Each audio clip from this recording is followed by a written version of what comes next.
Direction Compiègne, à l'autre bout de la région, avec Mathieu.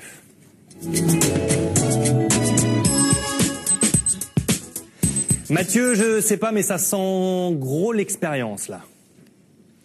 Alors, l'expérience, pas encore, mais c'est un genre d'expérience aussi, c'est un robot. Bon, merci beaucoup, je sais pas ce qu'il y a eu. Dont on va parler avec les étudiants de l'Université de Technologie de Compiègne qui l'ont mise au point.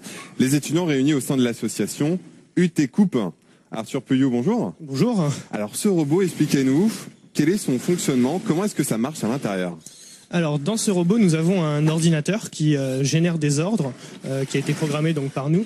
On a ensuite des cartes électroniques qu'on utilise pour transmettre les ordres aux différents actionneurs, les moteurs, ce qui fait bouger le robot, et ce qui actionne les pinces, comme on le voit juste ici.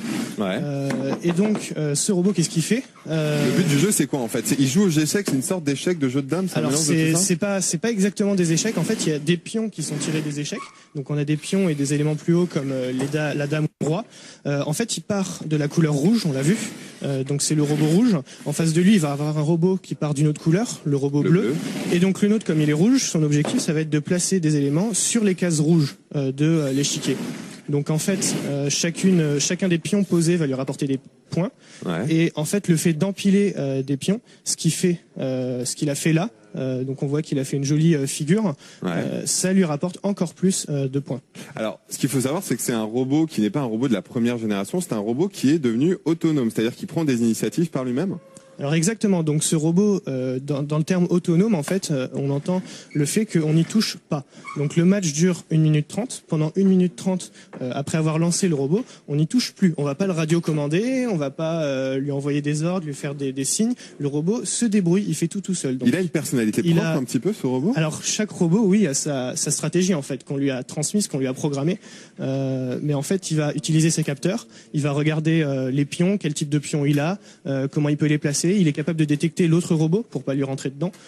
Et ensuite, il fait son petit bout de chemin. Pendant 1 minute 30. À la Combien fin, d'heures de travail pour mettre au point ce robot ? Alors, t'étais pas tout seul, hein. Il y avait Quentin, Pierre-Henri, Thomas, vous étiez plusieurs. Combien d'heures de travail pris sur vos heures de cours ? Je crois que tu me l'as confié tout à l'heure. Alors oui, donc c'est beaucoup de travail. On est une vingtaine dans l'équipe, c'est une association de l'UTC, on a plein d'associations à l'UTC.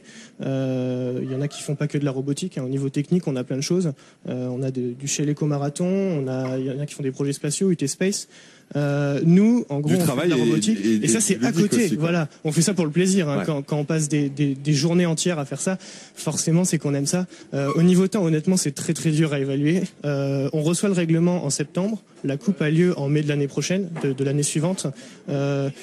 De là à dire combien de temps on y a passé, on y a passé 9 mois. On se réunissait beaucoup les week-ends, mais sur la fin, on y était beaucoup et voilà, c'est de la passion. On a notre petit bébé à la fin. Alors les résultats, vous êtes arrivé 21e sur 170 équipes à la Coupe de France de robotique. C'est exactement ça, voilà. Honorable. C'est un bon score. On est content pour une équipe qui s'est en fait reformée récemment. Donc on était 21e.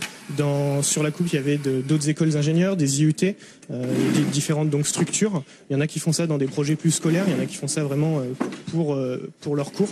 Là, c'est vraiment un projet étudiant en fait. C'est vraiment une équipe de passionnés, quoi. Très bien. Eh ben, félicitations à vous.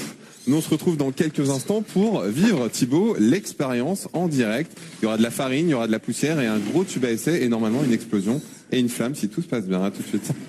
On a hâte de voir ça. Connaissant votre côté Gaston Lagaffe, je pense que ça promet, Mathieu. À tout à l'heure.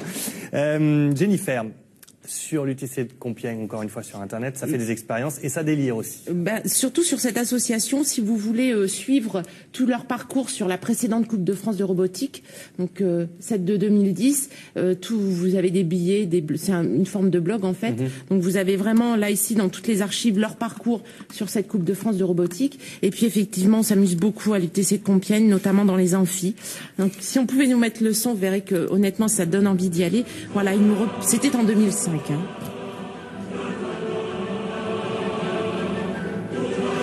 Alors devinez ce qu'ils font.